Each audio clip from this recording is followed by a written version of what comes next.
Bien, continuamos. Ahora, vamos con la medición inicial, es decir, vamos al momento de la adquisición de un elemento de propiedad, plantilla y equipo. Primero, la NIC 16 nos dice que estos elementos se van a valorar al costo. No hay ninguna otra opción. Al costo. ¿Por qué sucede esta aclaración? En el segundo parcial no lo vimos, hago el paréntesis, porque obviamente la dinámica no fue esta. En el manejo de los inventarios, que era lo del segundo parcial, había la opción de manejarlo al costo o al valor neto realizable. ¿Ok? No lo vimos, pero ese es otro modelo para determinar un costo. En las inversiones, que no está dentro del programa de esta clase, hay un método de valoración que se llama valor razonable. Entonces, aunque parezca absurdo que yo tenga que mencionar esto en voz alta, es porque ya cuando les toca ver todo el panorama de las normas se dan cuenta que hay maneras distintas para determinar un costo o un valor monetario. Pero en el caso particular de propiedad, plantilla y equipo siempre será el costo. Aunque sí existe valor de mercado, existe un valor razonable, existe un valor neto realizable, pero todos esos elementos solo se consideran para determinar si ese activo que tengo está en condiciones de mercado o está deteriorado. Pero eso es algo que todavía nuestra ley de impuestos sobre la renta no lo toma en cuenta. Por eso es que no se ve dentro de contabilidad, de contabilidad 2, perdón. Bien, este costo que menciona aquí está integrado por 1, el valor de la factura, el precio de adquisición. Pero tiene toda una colita que cambia si ese precio de adquisición sucede fuera de plaza, es decir, sucede fuera de Honduras. ¿Por qué? En dado caso yo tengo que traer ese activo, tengo que importarlo, tengo que pagar los impuestos, tengo que pagar flete, tengo que pagar el seguro, tengo que pagar los aranceles y puedo seguir contando. Entonces, ese precio se va a modificar si el activo fijo lo traigo del exterior. Pero también ese precio le va a afectar si la persona que me lo vendió me dio un descuento o me dio una rebaja. Si hay descuento o rebaja, entonces hay que netearlo del precio de adquisición. ¿Okay? No se puede quedar ahí inflando el precio. A ese costo se le incluye, o a ese precio de adquisición se le incluye todo lo necesario, todos los pagos que yo hice para que el activo esté en lugar y condiciones para trabajar. ¿Qué significa esto? Importantísimo. El activo fijo lo traje importado, llegó a Puerto Cortés, que es como la más frecuente, y de Puerto Cortés lo tengo que traer a Tegucigalpa. No va a agarrar pies, digamos que es una máquina, no es un carro que no venía en mal estado, sino que es una máquina. La máquina no va a llegar por cuenta propia. Tengo que pagarle a alguien para que la suba en un camión, en una grúa, dependiendo de las dimensiones, y la traiga hasta Tegucigalpa. La descargue y la coloque en un lugar en específico. Y ahí solo fue un flete. Ese es un costo directamente relacionado. ¿Por qué? Porque si no hubiera comprado, yo no tendría que haber pagado esa grúa o ese camión. Pero resulta que esta máquina también es una máquina especializada. Entonces, que no es una máquina que simplemente llegó, se conectó y funciona, sino que necesito a alguien que entienda la máquina, que sepa qué cosas quitar, qué cosas poner, qué termina de armarse, qué pruebas realizar, que le va a indicar si necesito una instalación especial. Esos son honorarios a especialistas para realizar esta labor. Entonces, si usted necesita de un especialista para la instalación, es parte del costo. ¿Okay? Porque no lo puede hacer por cuenta propia.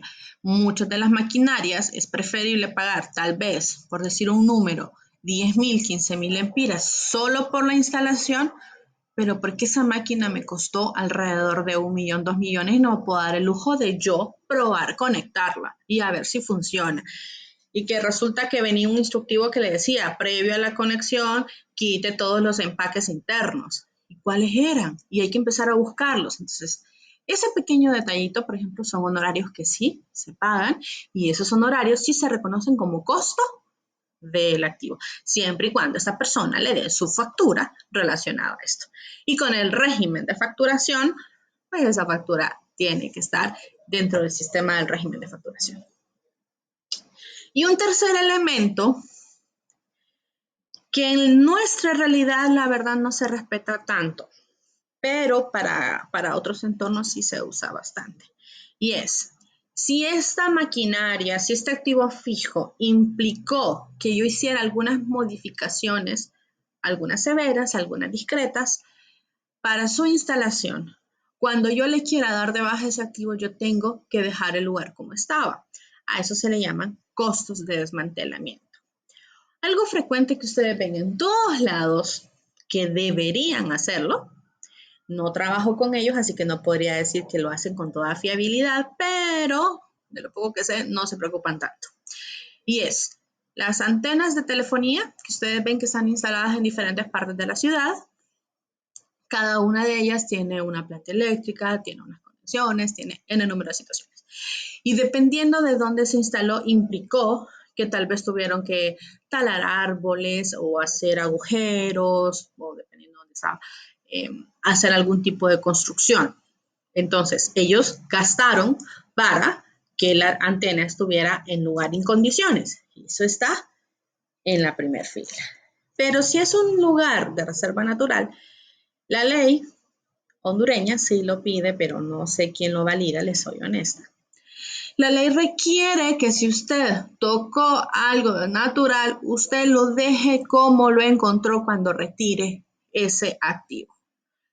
Aquí es la parte que no estoy segura, pero en este caso, al quitar la antena, queda un agujero, queda un muro que no pertenece al entorno natural donde estaba esa antena, entonces la compañía que la colocó tiene que quitar ese muro que no pertenece, quitar las rejas o quitar las redes que hayan colocado por seguridad, tapar los agujeros que hayan hecho, si cortaron árboles, volver a sembrarlos y dejar el lugar como lo encontraron.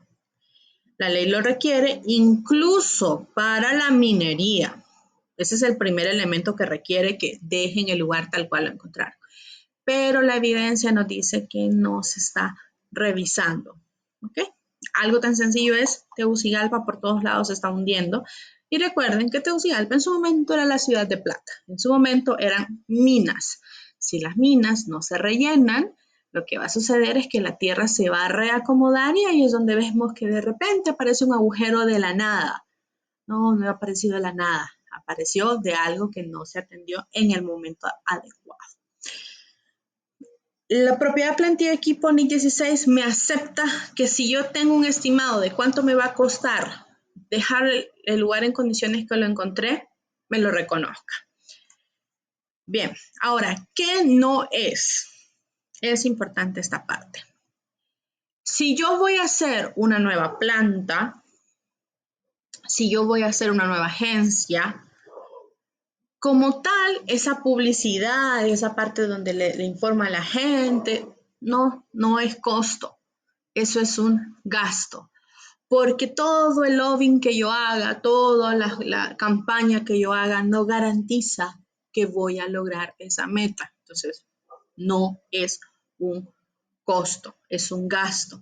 Y generalmente, si se trata de fábricas, a eso se le llaman gastos de instalación y tiene un trato muy diferenciado a este.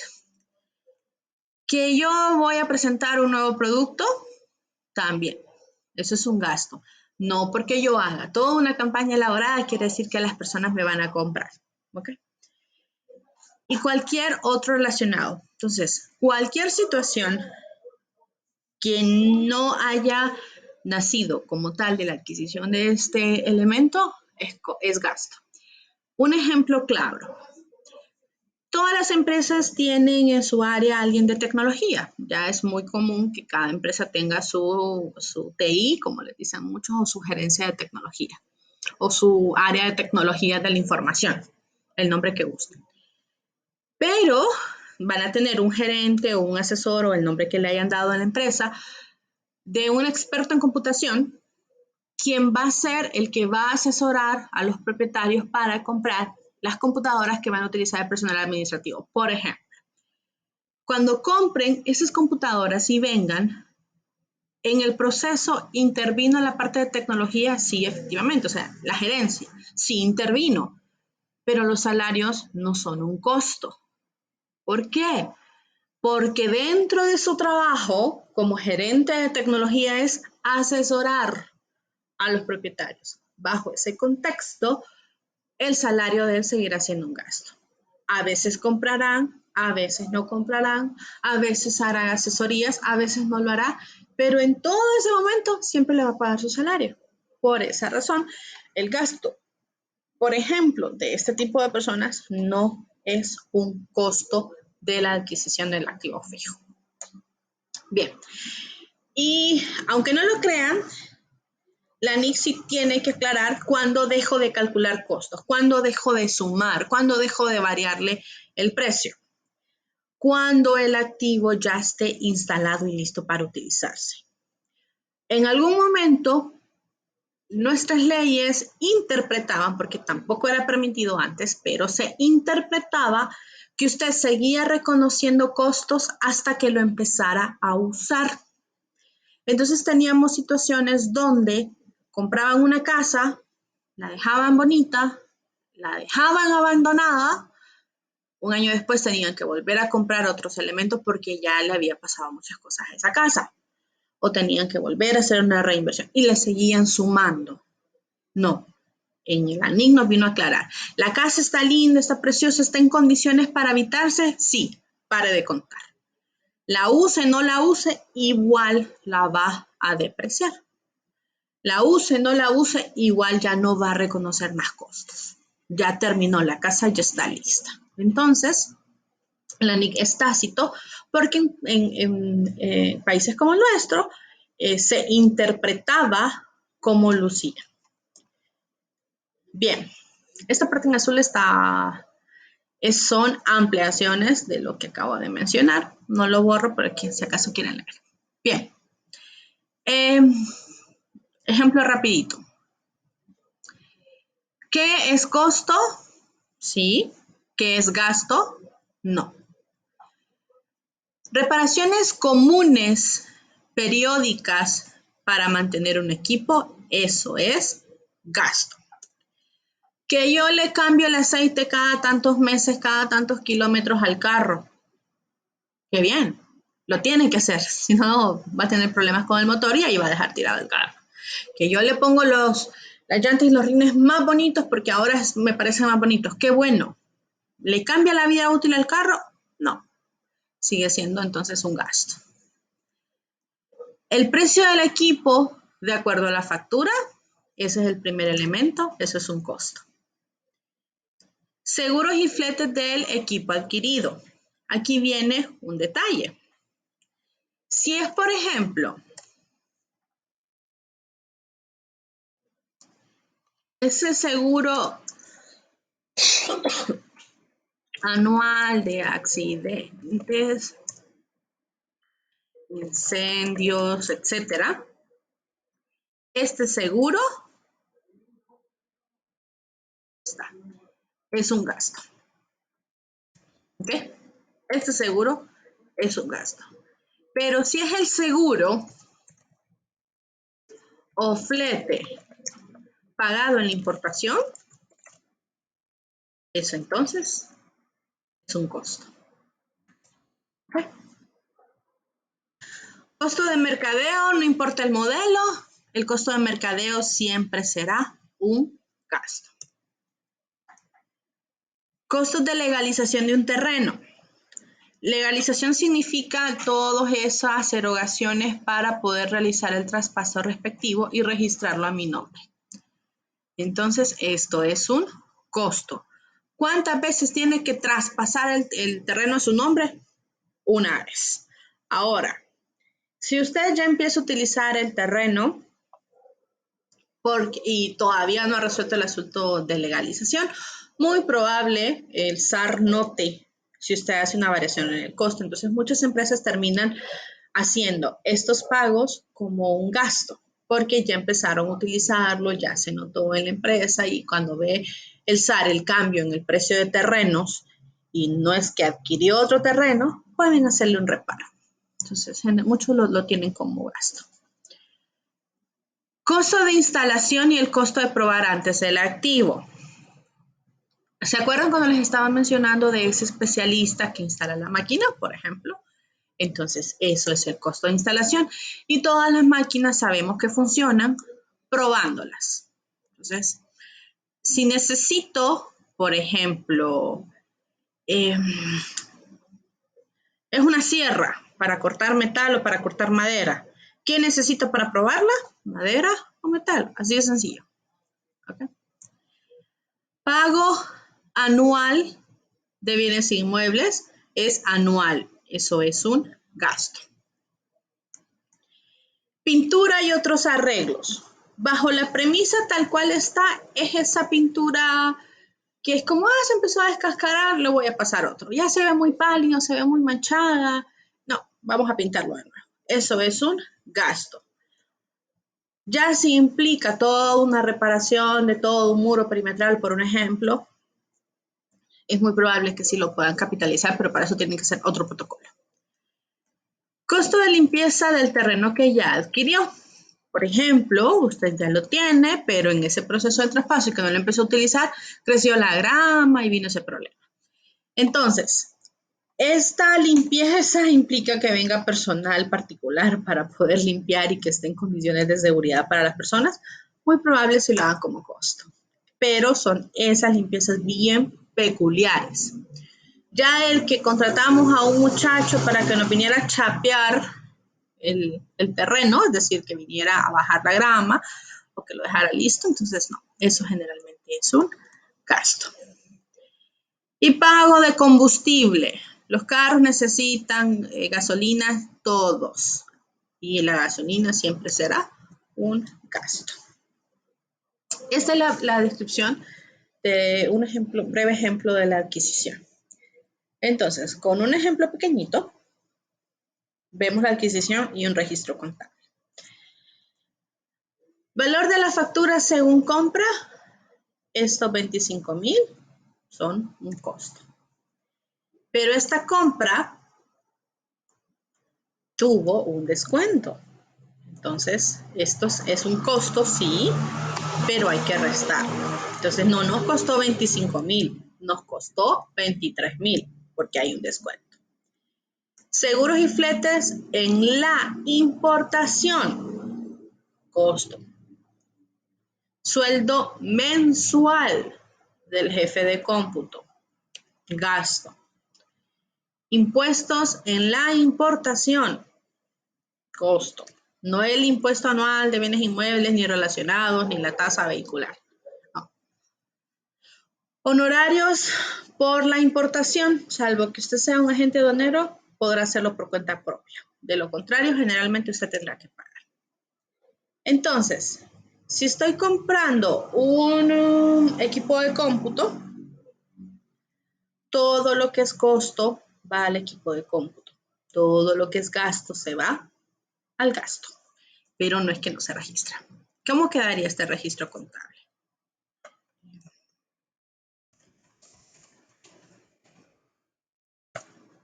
Equipo de cómputo, como no sé sumar mentalmente, los 25 menos 2 más 3.5 más 4.5, 32,500. El sueldo era 12,000.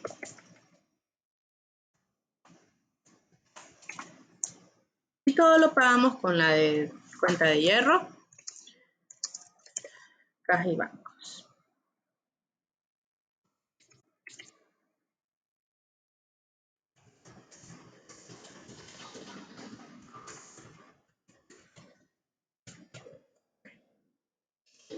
Y esto es el proceso de adquisición.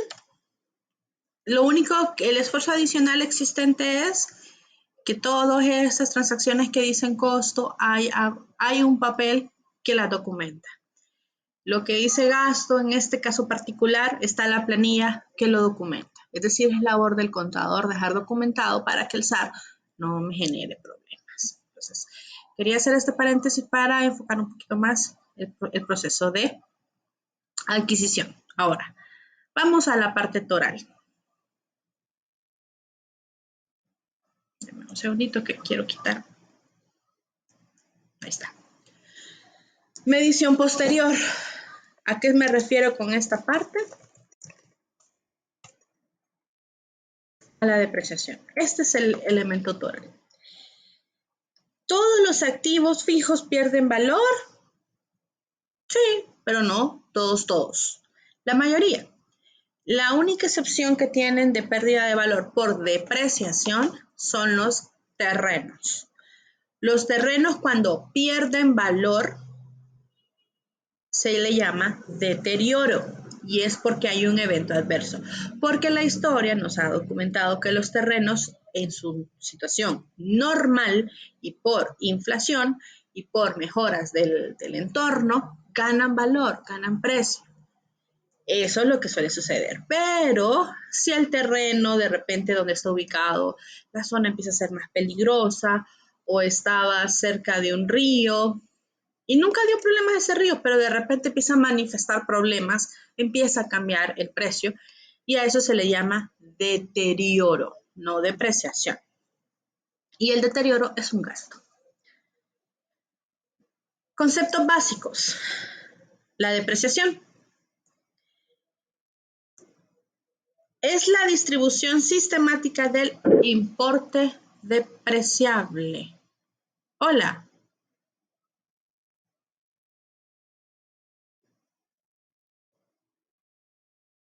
Ok. Algo sonó y no sé qué fue. Es la distribución sistemática del importe depreciable a lo largo de la vida útil. Vamos a ver qué significa importe depreciable y qué significa vida útil. El importe depreciable de un activo fijo es el costo menos valor residual. El costo, que es lo que acabamos de ver, es decir, los elementos que lo pueden integrar es lo que acabamos de ver, es el importe en efectivo de los medios o los medios líquidos pagados para comprar un activo. Entonces, ahí hablamos de los honorarios, de la agencia, de los impuestos, de la factura con el precio de adquisición. Todos ellos son costo. El valor residual es el importe estimado que la empresa puede recibir al finalizar la vida útil. Hay un detalle. Las NIF y la ley lo ven de manera diferente. Las NIF indican que si usted puede recuperar algún monto de ese activo al final de su vida útil, entonces ese es su valor residual. Mientras que nuestra ley nos dice que es el 1% del costo. Así, tácito. Entonces, ¿cuál es el detalle? ¿Dónde viene una diferencia que es bastante evidente? En los vehículos. Según nuestra ley, los vehículos se deprecian en 5 años. Y el valor residual para efectos fiscales es 1%. Entonces, si usted compra un carro en su momento nuevo, digamos, si por decir un precio costó 900,000, estoy diciendo un precio X. Después de 5 años, ese carro que costó 900,000,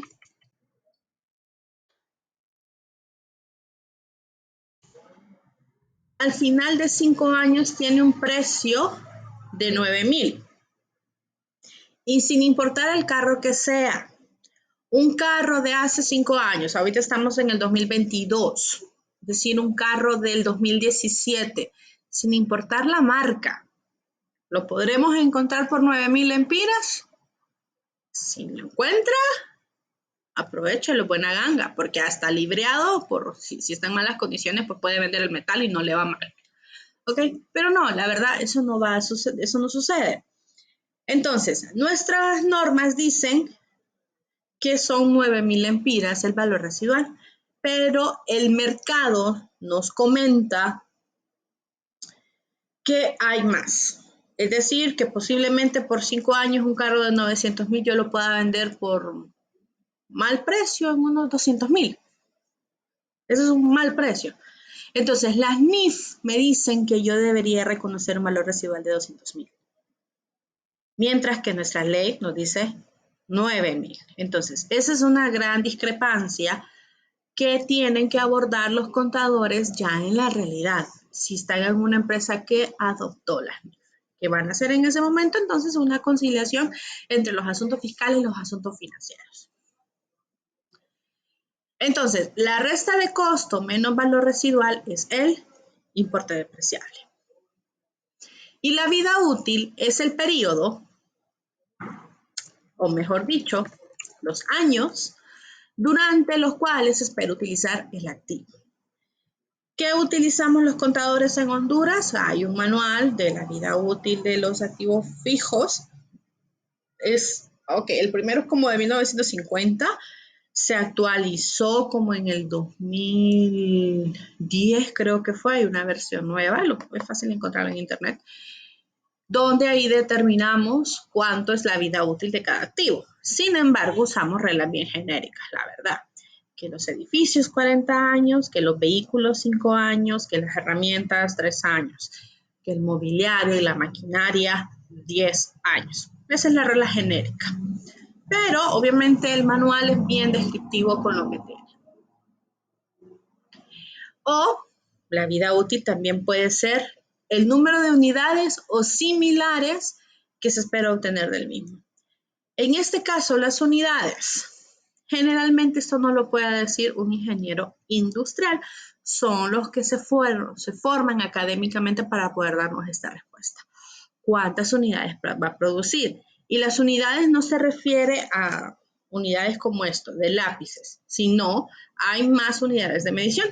Hay horas máquina, hay horas hombre, las unidades como tal pueden ser mediciones, es decir, cuántas yardas, cuántos metros, cuántos kilómetros nos puede. Entonces, esas unidades hay una vida útil esperada. Maquinaria especializada suele venir con una ficha técnica que les indica el rendimiento normal de una maquinaria y qué significa rendimiento normal. Es decir, cuántas horas trabaja, cuánto lo carga, en qué periodos, en qué condiciones de temperatura, humedad, ventilación, etc. Por eso aquí es donde yo rescato la labor de los ingenieros industriales, porque están en ese punto intermedio donde entienden qué quiere el contador y donde entienden qué quiere la gente de producción y qué quiere la gente especializada en este tipo de labores. ¿Cuáles son los métodos de depreciación que están aceptando y que se consideran para esta clase? Línea recta, unidades, doble saldo decreciente o decreciente y suma de dígitos. Son los 4 métodos. Es bien básico lo que se va a hacer. Ahora, aquí me voy a pasar para Excel.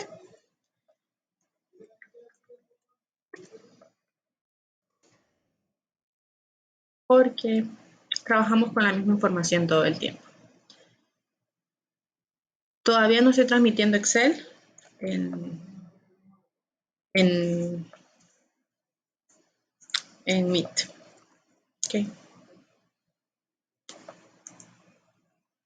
Solo me estoy llevando los datos porque así no me complico en el Excel.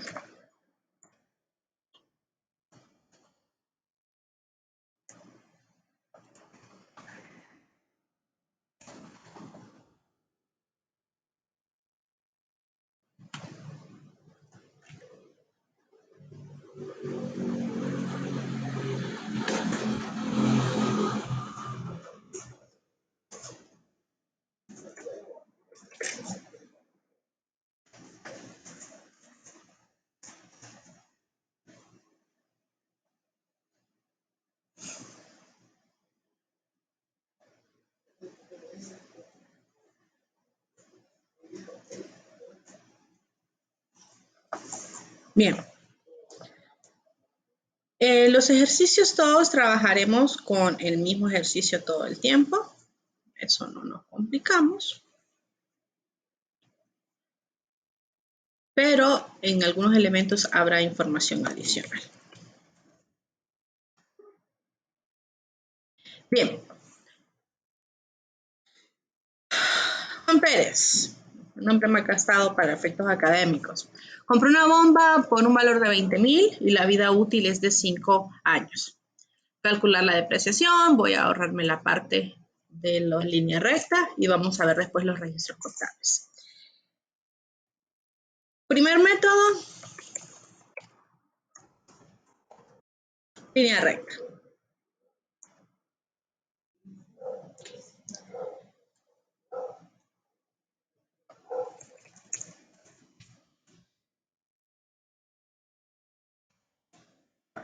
Suele ser un poquito mejor en las presentaciones.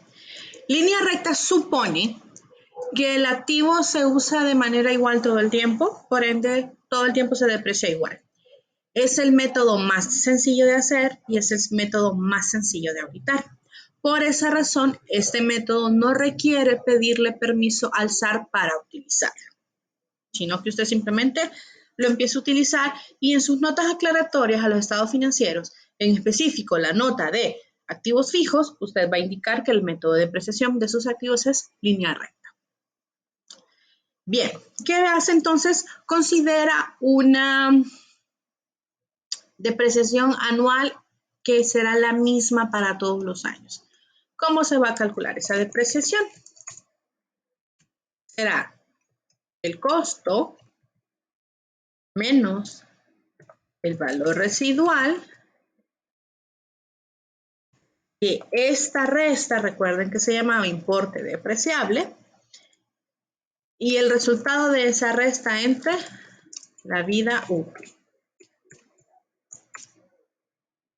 Veamos entonces.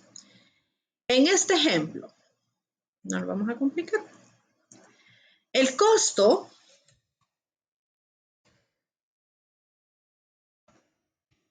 son 20,000. El valor residual es el 1% de 20,000, es decir, son 200 lempiras. Por ende, la vida útil, perdón, 5 años. Así que la depreciación anual será costo menos valor residual entre vida útil. Me indica que anualmente un activo con costo de 20,000 lempiras se deprecia por 3,960. Cuando es línea recta, todos los años se deprecia igual. Entonces, ¿cómo es la tabla de amortización o en este caso la tabla de depreciación? En el año 0 siempre partimos de un momento que es el punto de adquisición. En el año 0, en valor en libros, reportarán los 20,000 lempiras que le costó. 20,000. Al final de la vida útil, que en este caso es el año quinto, usted lo que va a tener son los 200 del valor residual. Aquí va el costo, aquí el valor residual. Y aquí, al final, va a ir el importe depreciable, es decir, 20,000 menos 200, 198,000. Estos son los tres valores a los cuales voy a llegar. Perdón, estos dos valores voy a llegar. Este no se cambia. Ya sabiendo con qué valores voy a llegar, vamos a construirla. Anualmente va a depreciar 3,960. Y como estoy con el método línea recta, voy a colocar la misma depreciación en todos los años. Esto en Excel es sumamente fácil. Voy a acumular la depreciación en cada año. ¿Cómo lo voy a hacer? O cómo se interpreta. Al final del año tal, de los que yo tenga marcado aquí, he acumulado de depreciación un monto X. Entonces, al final del año 1, he acumulado 3.960. Al final del año 2, he acumulado lo que tenía el año 1 más el año 2, 7.920. Al final del año 3 será lo que ya había acumulado del año 2 más el año 3. Y así voy contando. Entonces puedo perfectamente arrastrar la fórmula. Y si recuerdan, aquí teníamos 19.800. Entonces no cambia. Ahora vamos a ver determinar el valor en libros. El valor en libros indica que al final del año tal, el activo tiene un valor en mis libros de X. Y hago referencia y énfasis en esos precios porque no quiere decir que porque en libros solo valga 200 lempiras, quiere decir que en el mercado se cotiza a 200 lempiras. Una cosa es valor en libros y otra valor de mercado. ¿Cómo se determina el valor en libros? Lo podemos hacer de dos maneras. Uno, aquí solo pongan atención porque al final el exceso lo quedará con una. El valor en libros, o el costo, o valor en libros del año 0 menos la depreciación acumulada. Y nótese que aquí metí unos símbolos de dólar. Es para fijar esta celda. Entonces, el año 1 tiene un valor en libros de 16.000. El año 2 tiene un valor en libros de 12.000. El año 3, 8.000. Es decir, el costo menos la depreciación acumulada. Y si sigo arrastrando la fórmula, llego a los 200. Esta es una de las opciones. Costo menos depreciación acumulada. Y la otra opción es el valor en libros del periodo anterior menos la depreciación de ese año. Y si yo arrastro, no cambian los valores, pero sí cambian las fórmulas. Entonces, son dos maneras de hacerlo. Usted decidirá con cuál se quieren más quedar. ¿Okay? Aquí va a quedar obviamente la que acabo de realizar. Esto es línea recta. Entonces, las preguntas frecuentes son el monto del importe depreciable. ¿Cuánto es la depreciación del año tal? ¿Cuánto es la depreciación acumulada en el año tal? Entonces, para efecto de ejemplo, la depreciación, en el caso de línea recta, sin importar el año, su respuesta siempre va a ser la misma, porque usted va a decir, la depreciación del año 1 son 3.960. La depreciación del año cuarto, 3.960. Aquí esa es la ventaja de ese método, no cambia. Pero si le preguntan, la depreciación acumulada del año 1 son 3.960, sí, pero es porque es lo que se ha acumulado solo en ese año. Pero si la pregunta cambia, ¿cuál es la depreciación acumulada del año cuarto? Son estos 15.840, porque es la acumulación de todos estos años. Y luego, un valor en libros de 4.160, que es la diferencia entre el costo y la depreciación acumulada. Entonces, esas son las preguntas frecuentes detrás de las tablas de depreciación. Entonces, hago la primera vez que lo voy a decir, lo voy a seguir repitiendo en la tarea, en las dos tareas, porque en el contexto es el mismo contenido. Siempre, siempre, siempre hagan las tablas de depreciación. Traducción, quiero ver las tablas de depreciación. A pesar de que lo que le están diciendo ustedes calcula la depreciación y diga la depreciación acumulada del año cuarto. Pero para obtener la depreciación acumulada del año cuarto, usted tendrá que haber elaborado la tabla de depreciación por lo menos hasta el año cuarto. Entonces, siempre hagan la tabla de depreciación. En esta premisa, o por lo menos de lo que ya llevo 2 parciales con ustedes, no presentan tareas a mano como para darme golpes de pecho de, ay, pobrecito, van a hacer las tablas a mano. No las hacen. ¿Okay? Entonces, es fácil aquí. Esto es línea recta, es el método más sencillo de hacer y de revisar. Los auditores por eso nos encanta que hagan línea recta, porque simplemente se ve la conciliación del año anterior. Segundo método.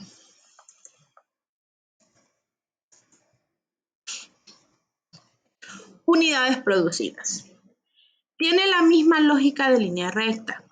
Sin embargo, ya aquí no se genera una depreciación equivalente todo el tiempo, sino una depreciación conforme a la producción.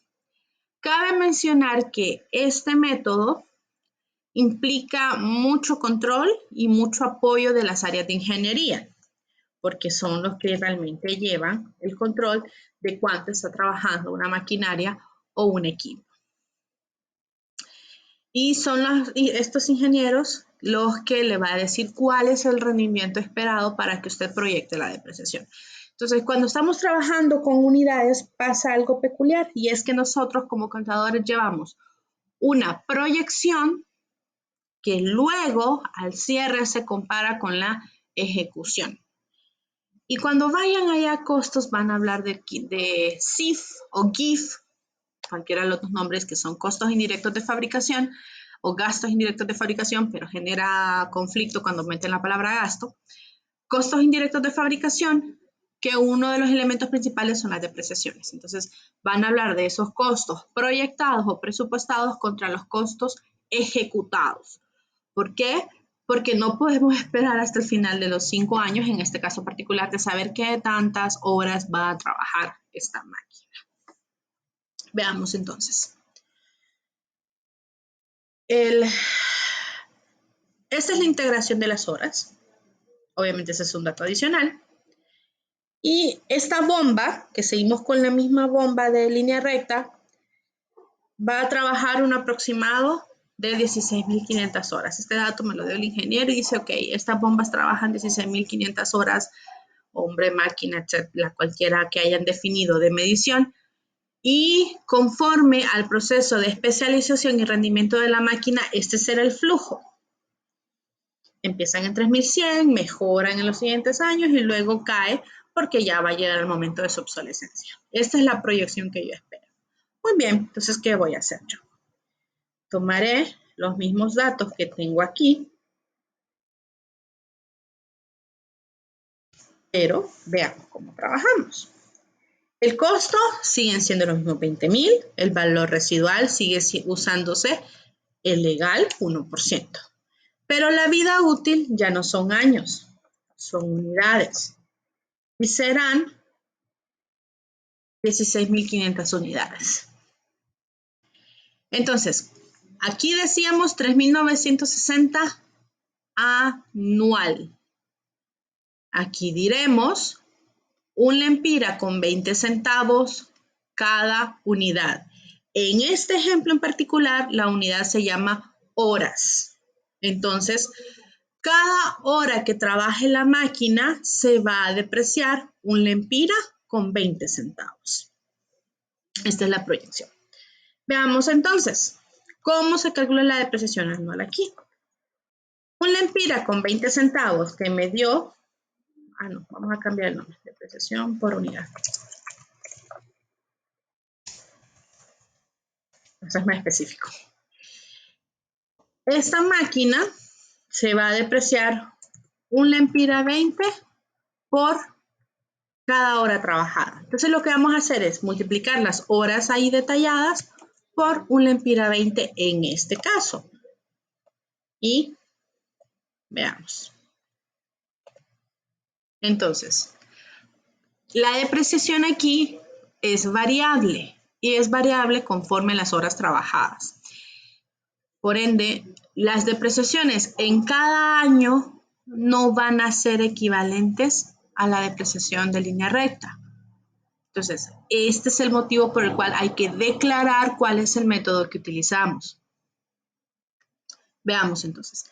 Tenemos todas las depreciaciones y hago el paréntesis. Aquí es donde los contadores empiezan a hacer una conciliación si yo utilizo línea recta para fines fiscales y utilizo unidades producidas para fines financieros. Eso en ningún momento es doble contabilidad. Esto sucede, por ejemplo, en estas empresas donde la casa matriz está en Europa, en Estados Unidos, está en una economía muy distinta a la nuestra. Entonces, Para conciliar estados financieros con casa matriz, yo necesito usar las reglas de casa matriz. Pero yo estoy en Honduras y pago impuestos en Honduras, entonces yo necesito hacer el control fiscal aquí o pedir permiso para utilizar este método. Pero eso ya implica el abogado, el escrito y la solicitud ante el SAR. Ahora, ya calculé la depreciación anual multiplicando la empira 20 por las horas, vamos a la acumulada. Repito la dinámica. En el año 1 solo es el año 1, en el año 2 será lo del año 1 más la depreciación del año 2. Y seguimos contando. Y como estoy usando los mismos criterios, al final del año quinto, yo tengo un activo depreciado a 19.800 lempiras. Porque tengo el mismo criterio. Ahora, ¿qué situación adicional pueden tener los contadores? Que casa matriz no use un valor residual como el mío. Use un valor residual a valor de mercado. Entonces, aquí estos 200, tal vez no sean 200, tal vez sean 5.000. Entonces, no hay manera que yo llegue a la misma dinámica. Implica mayor esfuerzo, ¿sí? Hay una norma específica para las diferencias temporarias. Es sumamente compleja y yo he estado sentada en eso y todavía a esta fecha le tengo terror, pero es una labor sumamente importante. Entonces, casi siempre cuando dicen que buscamos un contador de NIF, es porque tienen estas peculiaridades, tienen diferencias temporarias y el que se ha involucrado de manera activa va a poder mantener esa conciliación a lo largo de los años hasta llegar a un punto de desapropiación del activo. Pero eso ya es otro, no les estoy haciendo miedo. Hay unos que lo toman como reto, entonces adelante. En mi caso, como no estoy trabajando para el área fiscal, entonces no me es tan agradable. Se mantienen las mismas cualidades que mencionaba antes en el año 0. Dejar el costo, esto no está configurado. Y luego calcular. Es decir, la dinámica no cambia entre métodos. ¿Qué hice? Esto. No sé qué hice. Ahí está. Y al final terminamos con los mismos datos. Entonces pueden hacerlo costo menos depreciación acumulada o pueden calcularlo valor en libros del año contra la depreciación del año. De esa manera unidades producidas. Entonces, ¿tienen una lógica similar estos dos métodos? Sí. En la realidad, unidades producidas, lo único de diferente es que va a haber una persona con una profesión distinta que le va a explicar qué es lo que está aquí. ¿Okay?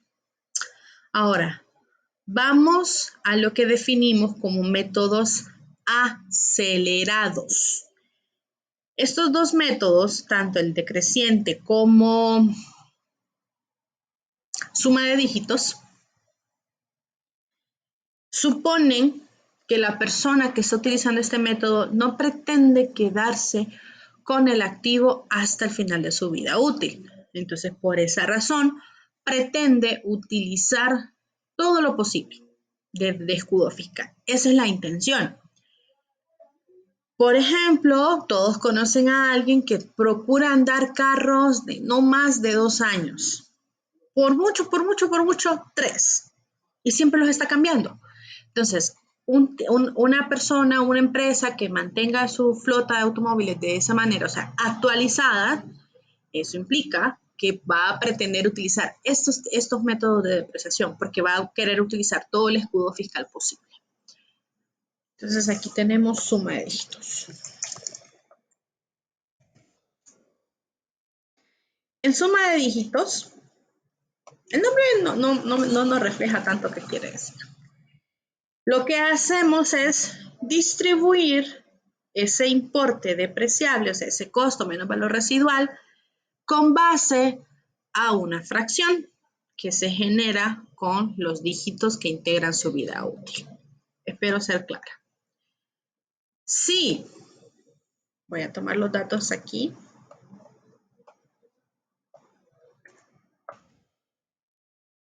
Estos son los datos de mi depreciación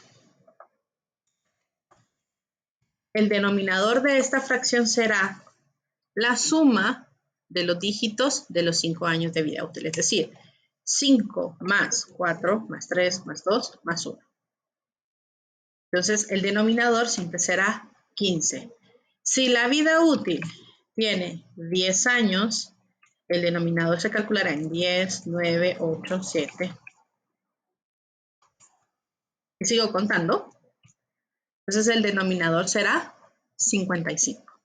Y si es 40 años, pues ahí sigan sumando y se entretienen un ratito. Este es el denominador de la fracción que se plantea aquí. Para efectos de este método, sí me gusta que se vea la fracción para que sepan cómo se construyó. Y como estamos tomando una premisa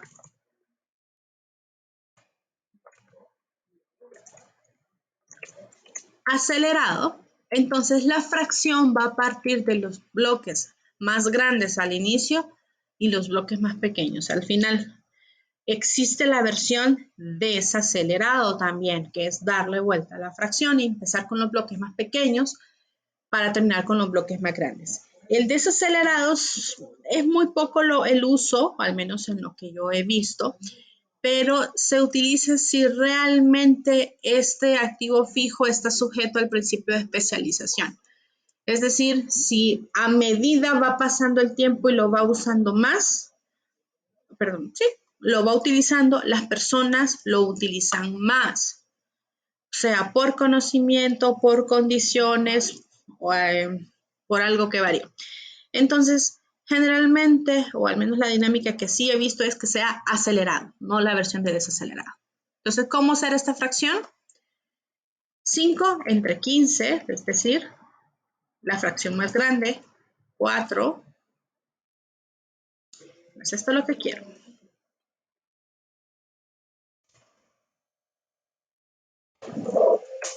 Ahí. 5 entre 15, ahora sí, 4 entre 15, 3,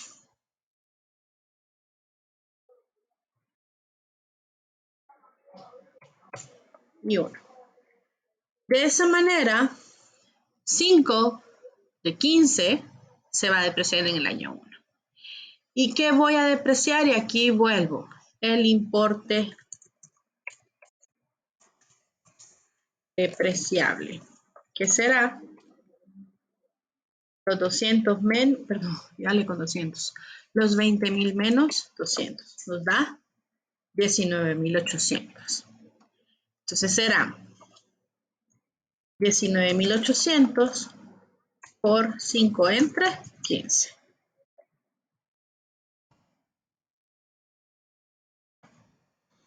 Luego esos mismos 19,800, pero por 4 entre 15, o sea, es decir, por esta fracción. Por eso está este comentarito aquí. Por 3. 2.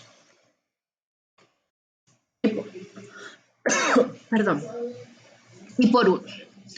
Entonces, la depreciación se acumula más al inicio que al final.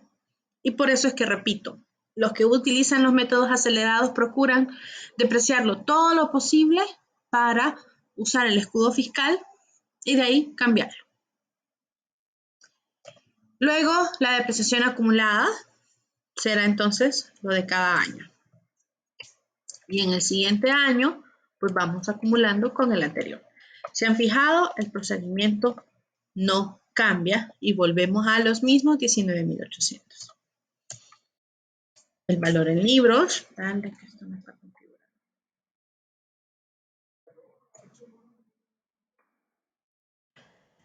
El costo menos la depreciación acumulada. Y vuelvo con la pregunta entonces. Depreciación, por ejemplo, depreciación del año 3 en cada método. Entonces, en línea recta, 3,960. En unidades, 4,200. Y en suma de dígitos, 3.960. ¿Coincide en el caso de la línea recta? Sí, qué bueno, pero no es regla. Como que pregunte, depreciación del año 1, 3.960, la línea recta, 3.720 en unidades y 6.600 en suma de dígitos. Entonces, repito, por esa razón es que tenemos que declarar cuál es el método, porque entre ellos no cuadran, no es el mismo monto.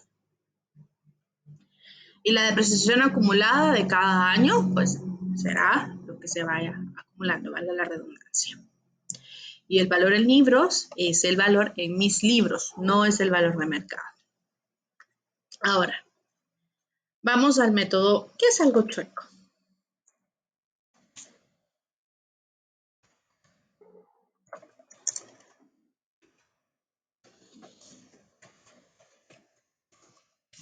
Doble saldo decreciente. En ese caso, este método es casi igual de acelerado que el otro, pero tiene una peculiaridad. Como está diseñado para que el dueño del activo no se quede con ese activo hasta el final de la vida útil, entonces nos genera un problema en el último año de la vida útil. Ya vamos a ver cuál es el problema, pero aquí es por eso que he venido haciendo hincapié de cuáles son los datos originales. El costo en el año 0, el importe depreciable en el último año y el valor residual también en el último año. Para fines académicos yo necesito cerrar este ciclo, aunque suene chueco, para fines académicos. Pero, repito, este método no está diseñado para eso, sino que es para que usted nunca tenga que llegar hasta este método. Si utiliza este método es porque usted no quiere llegar hasta el año 5 con ese activo. Entonces, volvemos con los mismos datos del inicio. ¿Cuál era? Este. ¿Por qué se llama doble saldo decreciente en primer lugar? El método línea recta también se llama lineal y significa que usted deprecia en el mismo porcentaje todo el tiempo. Entonces usted diría 100% entre 5 años. Entonces usted va a depreciar 20%. Esto es la premisa del método lineal. Ahora, cuando ya decimos doble saldo decreciente, quiere decir tome la depreciación anual del método lineal y multiplíquelo por 2. Por esa razón, la fórmula es en teoría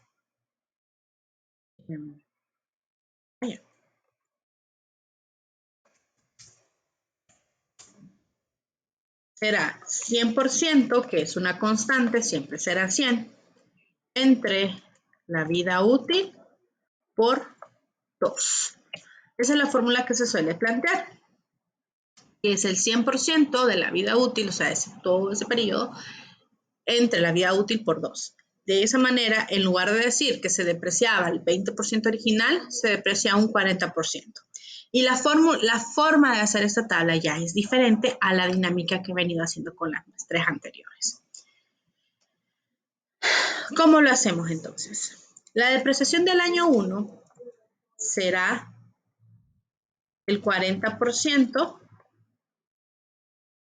del valor en libros. ¿Qué 40%? Este de aquí, que obtuve aplicando esta fórmula. Entonces se deprecia 8,000. Acumulo 8,000 y me queda valor en libros 12,000. Ya se aceleró bastante la depreciación aquí. Luego, en el segundo año, yo sacaré el 40%, pero del valor en libros del año 1. Entonces son 4,800. La acumulada será 12,800 y el valor en libros es 7,200, que son estos 12,000 menos 4,000 del año 2. Nos dan 7,200. Año 3, 40% del valor en libros del año 2. Sigo acumulando. Entonces, aquí lo que estoy haciendo es corriendo las fórmulas. Y llegamos al último año, donde si yo sigo esta fórmula, no voy a obtener 200.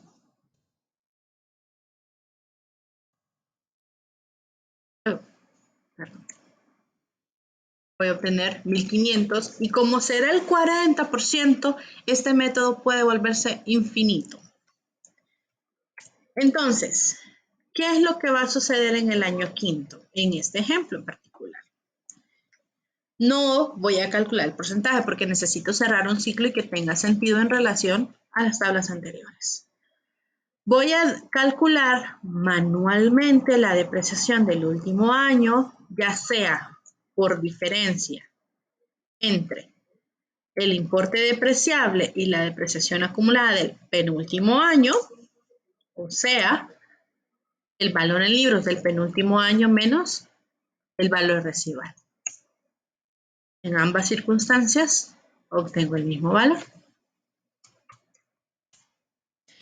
Y de esa manera, si yo corro las fórmulas, como calculé manualmente este valor, ya llego al dato. Entonces, repito, esta es la parte chueca del método, porque no está diseñado para llegar a este momento. Está diseñado para deshacerse del activo en el segundo año. Es decir, ya usted utilizó todo el escudo fiscal. ¿Hay activos que utilicen esto? Sí. Esos activos que se someten a maltrato y deterioro al inicio. Por ejemplo, y causa bastante risa.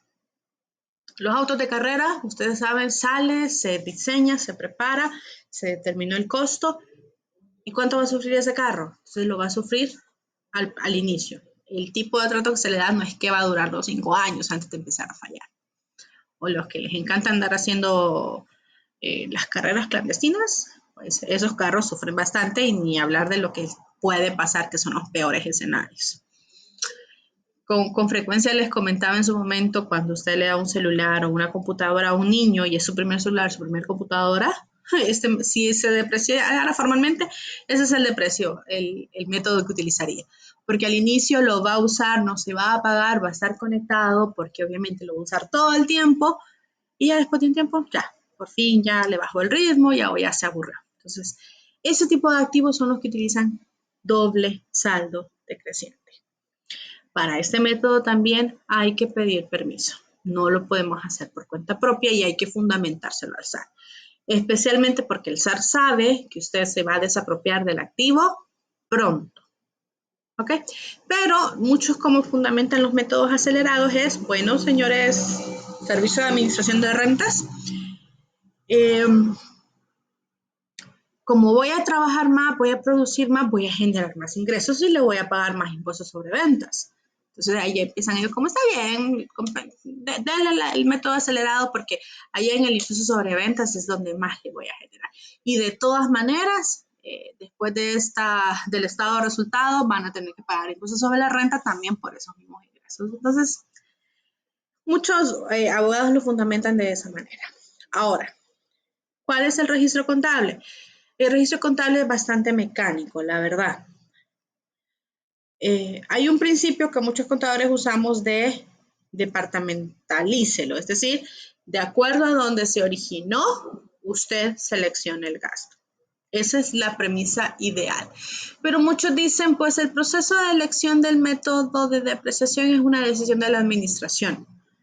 No, por administración no me refiero al gerente, me refiero a la junta directiva o a la asamblea de accionistas. Son los que van a decidir qué método aplicar.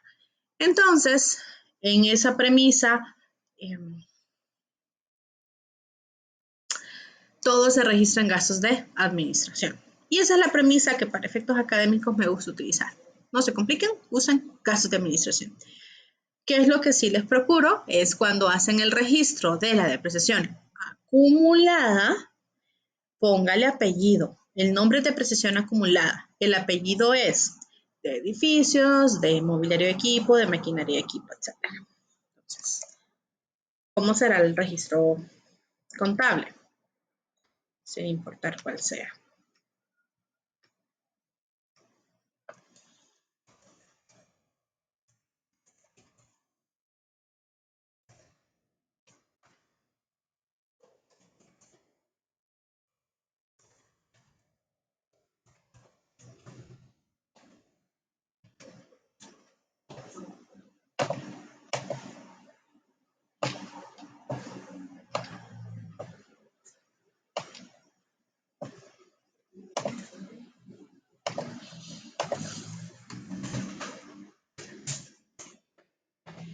Veamos entonces.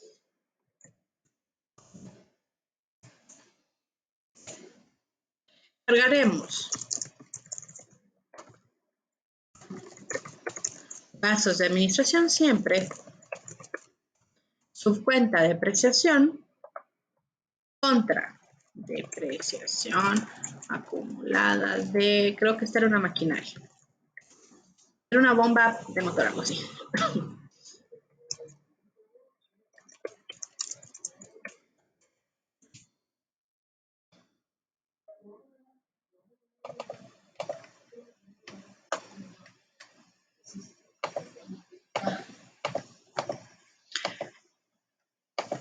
Perdón, esto no tenía margen. Ahora sí. Entonces, ¿qué es lo que van a dar en estas partidas? Siempre van a colocar el monto de la depreciación anual. Siempre va a ser ese. Entonces, digamos, depreciación del año 2, línea recta. Entonces, esa depreciación va a salir de depreciación anual. En este caso, año 2. Y la acumulación que estamos viendo en esta columna sale de la cuenta T de depreciación acumulada.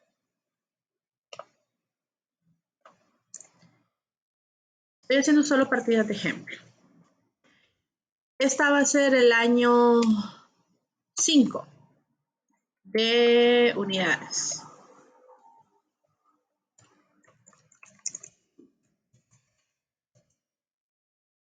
El año 5 de unidades producidas. Vuelvo, repito. Depreciación anual.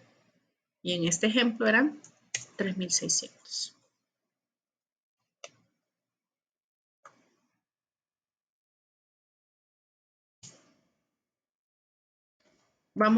En este ejemplo vamos a depreciar el año 1 de suma de dígitos. Estoy colocando esos detalles en la sinopsis para que sepan a qué estoy refiriendo. Entonces voy a suma de dígitos, busco el año 1 y son 6.600. Y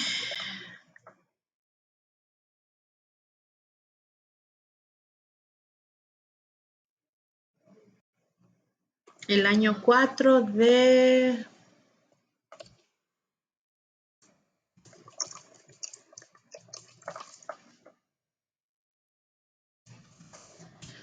doble saldo decreciente.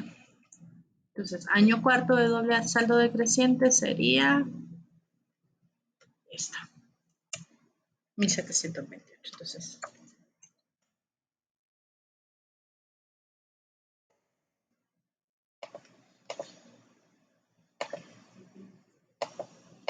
ahora lo que ustedes ya me han visto hacer.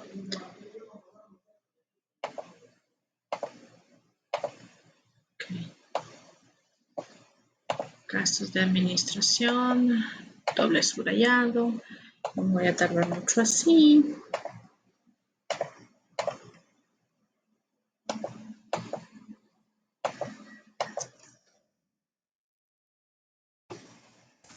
Así.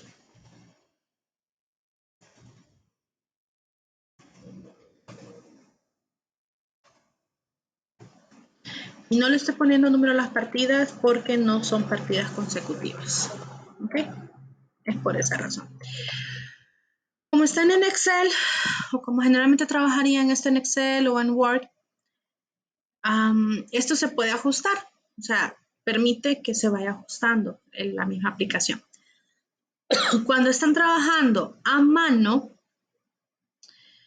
los renglones no se pueden ajustar y en el libro diario no se puede abreviar.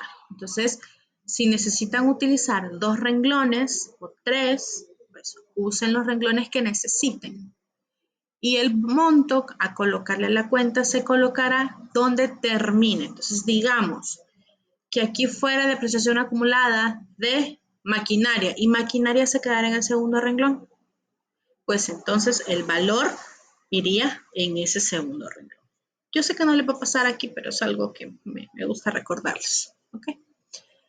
Ahora, de lo de baja de activos solo es el elemento teórico lo que tienen en el proceso. Y les comento rapidito, ¿ok?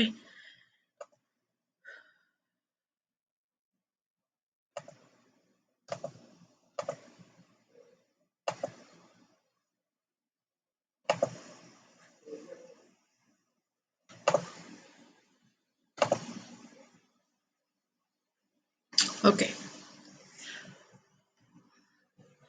Con baja de activos significa en sus diferentes